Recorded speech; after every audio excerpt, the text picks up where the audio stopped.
Tennessee This Week from WATE's 6 on Your Side starts now.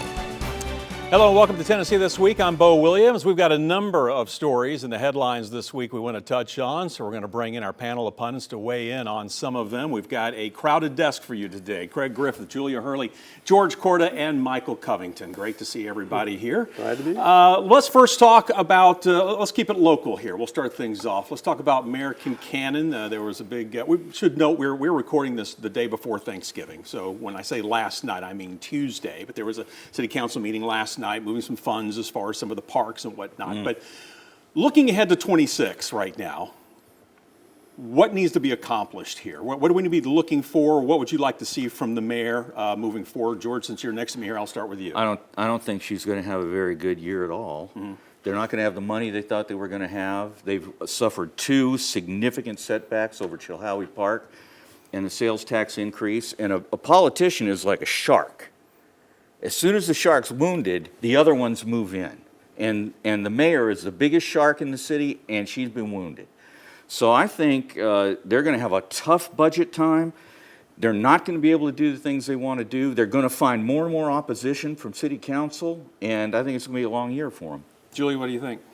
Part of that I agree with. I think she came into her seat with a plan for parks and expansion of some level that she wanted to increase the sales tax for. Couldn't really get an answer on the communication side of why that was needed, but now I guess she's going to do it anyway. So I think she came in with a plan. She's going to move forward with that plan. I agree with the point of there's a lot of opposition. I don't know if anyone else handles the Knoxville subreddit thread, but it was pretty argumentative this morning, and most of the comments were even against that use of funds. I think that she's going to have a harder time selling that to people down the road. And there's still another vote to come through to confirm that fund. So Craig, let me get your thoughts. Yeah, well, as we discussed on our post-election show, it's a turbulent time for the city administration now.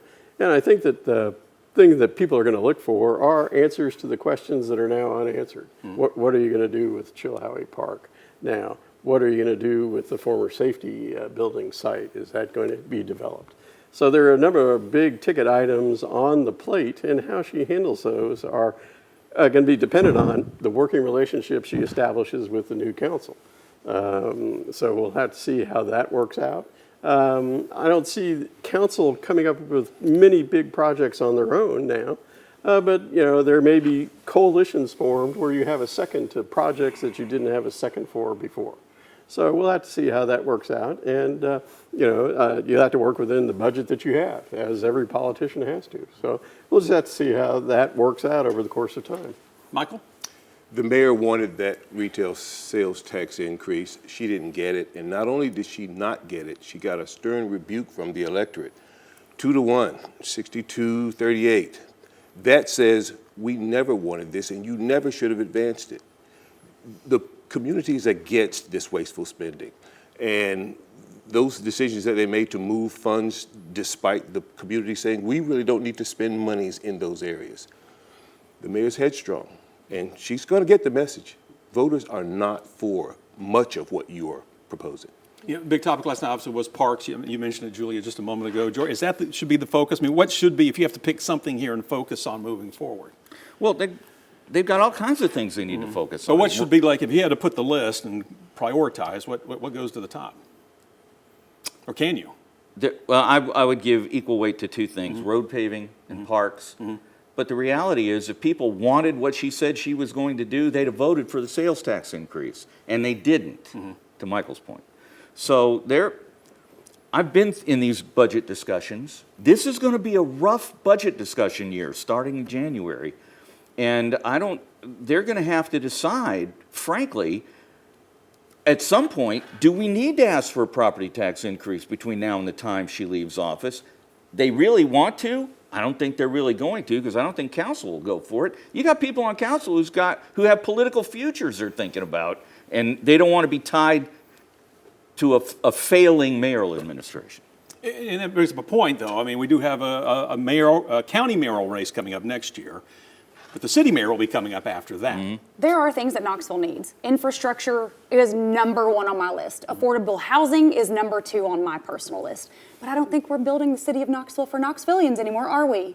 If that were the case, we wouldn't be selling $3 million condos the size of a jail cell. So I don't think Knoxville City is being built for Knoxville anymore. I think it's being built to outreach larger funds, outreach larger investors, and we're getting those every single day. And those things are and have been a focus for over 12 years in this market. So I think now that we're getting them, we do have to look toward a split of, do we build this out for Knoxvillians? Do we build this out for the people investing in Knoxville? Those are two separate sectors of the conversation. Without infrastructure, neither wins. We need infrastructure. Craig, thoughts?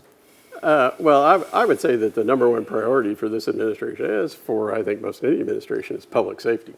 If you do polling of the community, you'll find that feeling safe in your home is the number one priority that most people have. So, and you know, getting to the point of that Julie was bringing up, development has been an issue ever since I've been associated with city government. People want it easier to develop properties all across the city and the county, I might add. So we're having, we're having more developments go in.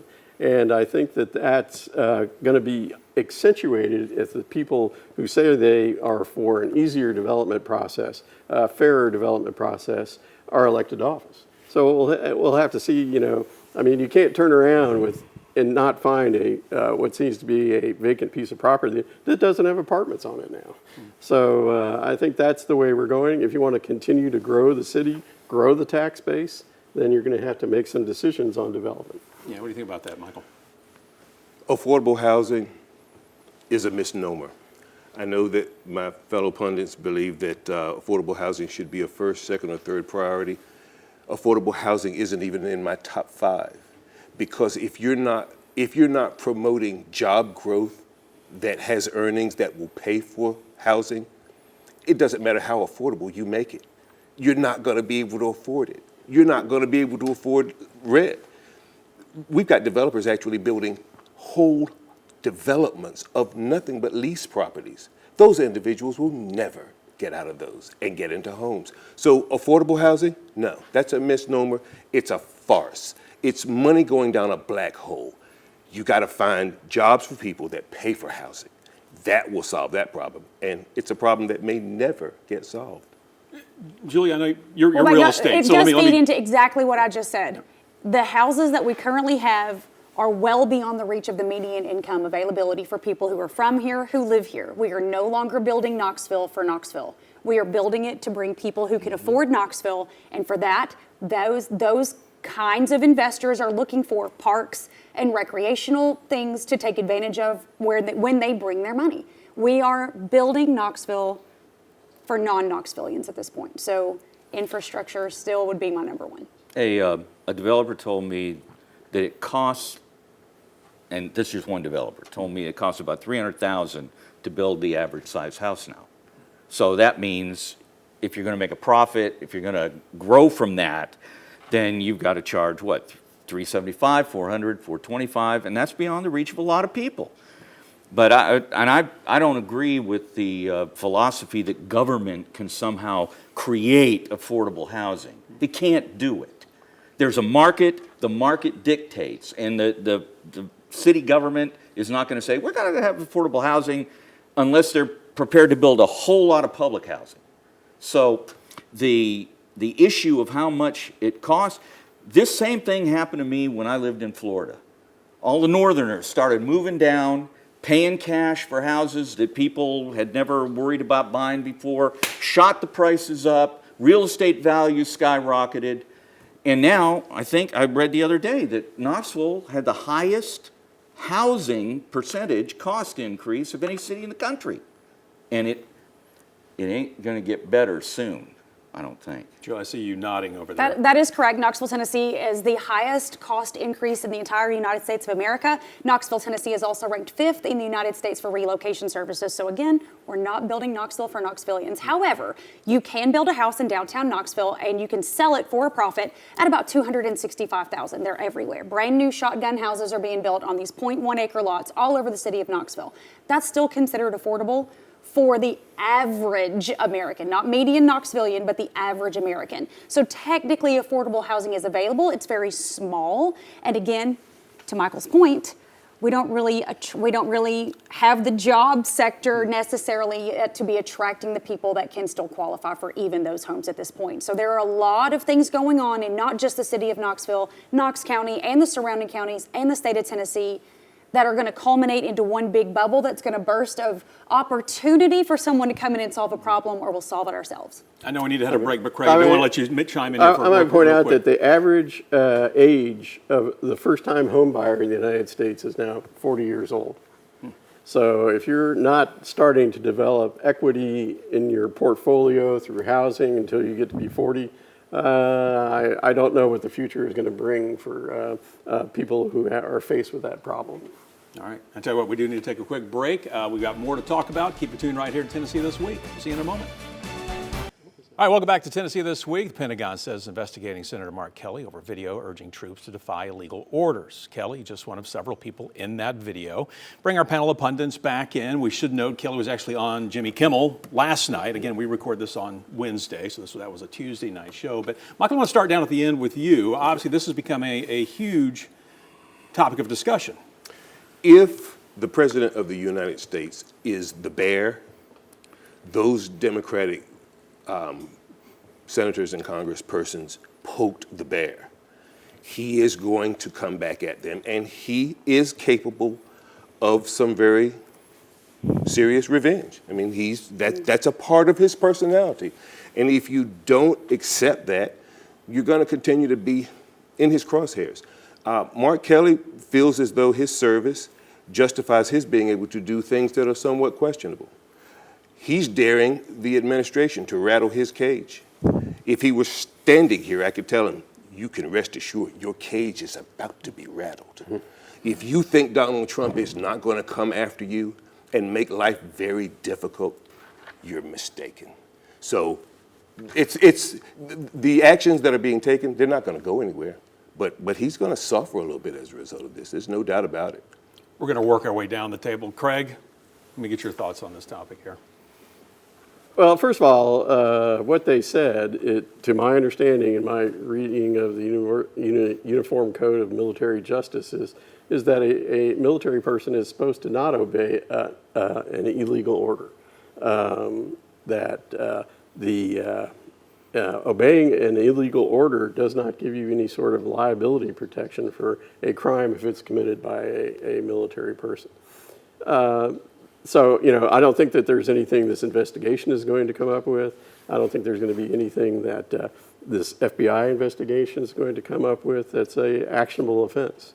So, what you're looking at are people who are challenging this issue of, destroying boats in the areas around Venezuela. The presidents can use their military authority as they see fit, as many presidents have, and have come up with, and people have died in the course of that actions. I think the main issue, one of the main problems here is that those people didn't die. Their kill was not put on Facebook by the Department of Defense. So the whole world knew what was going on. So anyway, I think that those people that are at odds with that policy are having a difficult time understanding why it's going on. And I think it's the policy that they're working on, I think, is wrong as well. If you look at the Department of Homeland Security statistics, only 2%, less than 2% of the drugs that come into the United States come by boat. So the drugs are coming in through the already open ports of entry across the country. I think that instead of taking action against these fishing boats, taking action at those border entries would be more fruitful in terms of stopping the drug trade. But a 20-mile picture of a 20-mile traffic jam at the border isn't going to work very well on Facebook. So, we'll have to see where it goes from here. Julia, what are your thoughts? I think the audacity runs high with this situation. It's very elitist, in my opinion, to sit in such a powerful position and attempt to sway the minds of people who are either newly into the military, younger people who aren't attorneys, they do not have law degrees, they may not have been in service for very long or have been in just long enough to possibly even understand the situation they are in. The audacity to try to undermine your president in this public of a way, the kickback he's going to receive is deserved at this point. I mean, putting anyone in a position to clearly state, oh, you can just disobey an illegal order, assuming every person knows the law, every person that's in the military has some law degree or ability to know exactly what they can and cannot do all the time. That is awfully a difficult situation to put other people in. I think that was disrespectful and really inappropriate. George? Well, I was on active duty in the U.S. Army for almost 6 years. And I can tell you there's not a soldier then or a soldier now or an American military person who isn't given training in the Uniform Code of Military Justice and the responsibilities with respect to following orders. Of all the things that the Democrats have done in 10 years to try to destroy Trump, which obviously haven't worked, he got re-elected again, this is the worst in my view. Because it's a direct request, reminder, however you want to couch it, to military members, don't forget, you don't have to follow illegal orders. But none of the people who were involved in that video can tell you what an illegal order is. And none of them can cite a single illegal order that they say has been given up to now. This is a political stunt. Every military member knows their responsibilities. Everyone. And the idea that they're going to come out, and don't forget, you don't have to obey illegal orders. I can only imagine what Democrats would have done if a group of Republican congressmen and senators had gone on TV and put out a video when Barack Obama was president and said, those drone strikes he's ordering, they've killed more estimated than 1,000 civilians who had nothing to do with terrorism. You don't have to obey illegal orders. The Democrats have gone nuts. And Republicans are going nuts. This has nothing to do with obeying. Here's what somebody ought to do. Everybody's suddenly an expert on the Uniform Code of Military Justice. But here's what people ought to do. They ought to look at U.S. Code 182387 because it delineates the crime of trying to suggest, motivate, urge military members to mutiny, military members to disobey orders. Because there are laws about this. And I think and Trump, if he could just keep his mouth shut, he's making himself the darn focus of this, and he's going to turn Mark Kelley into a left-wing hero because he can't let his staff deal with the lunacy that's coming out of that video. He's got to jump in and start talking about sedition, and it's punishable by death. That's just... Well, that's Trump, and it's dumber than a bag of rocks. And even I think we saw the speaker, when asked about that, he was like, those may not have been the words I would have selected. What the president meant to say was, it's just... Well, I mean, Michael, sorry. Well, one thing Democrats knew for certain, George is right. When they introduced this, they knew Donald Trump was going to do Donald Trump. And that works to their advantage because he becomes unhinged.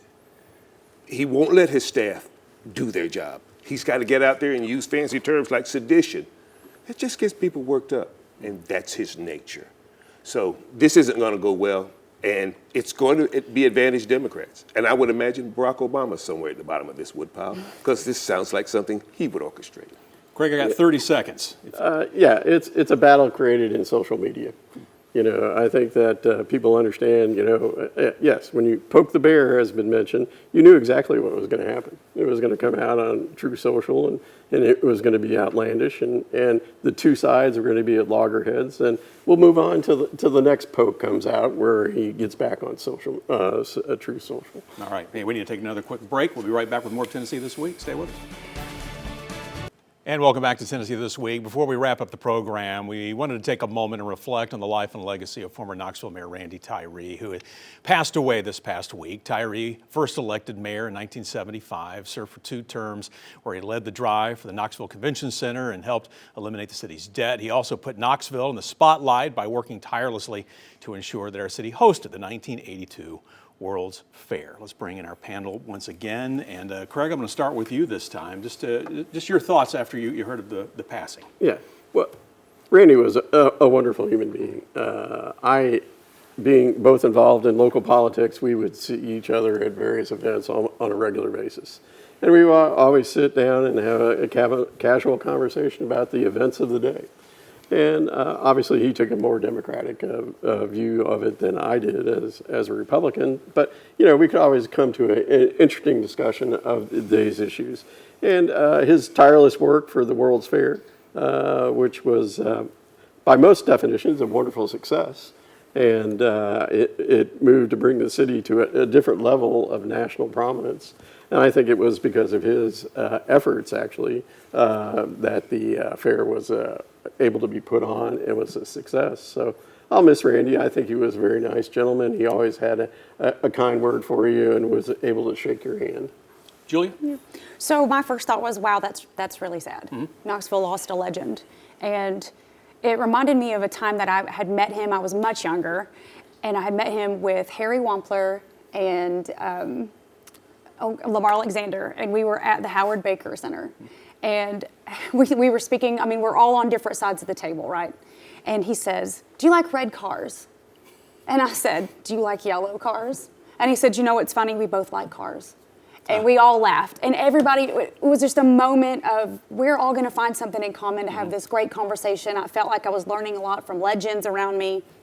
And at this point, because we've lost one, that means that someone else has to step up and become that next mayor, that next Tyree. And who's it going to be? Like, what are we looking forward to? So I think he laid a great foundation for the Knoxville market to grow and become something. And I think we've lost a great person in that. It's interesting you had that conversation at the Howard Baker Center, because Howard Baker's always known for, listen to the guy across the aisle. Yes, Sometimes he might be right. You have Yeah. to learn from that. George, your thoughts when you heard of the past? Well, Randy Tyree first encountered him when he was running against Lamar Alexander for governor, and I was working in the Alexander administration. And then he's the reason I'm in Knoxville. He was running against Mayor Victor Ashe, in 1987, and I got hired to come over from Nashville and consult on the campaign because the wheels were kind of coming off a little bit.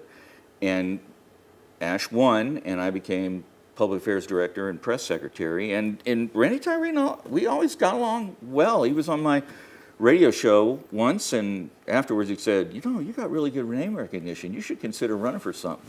Randy, not with a gun to my head, but he was a really nice guy, and I think he always meant well, and that's important in politics.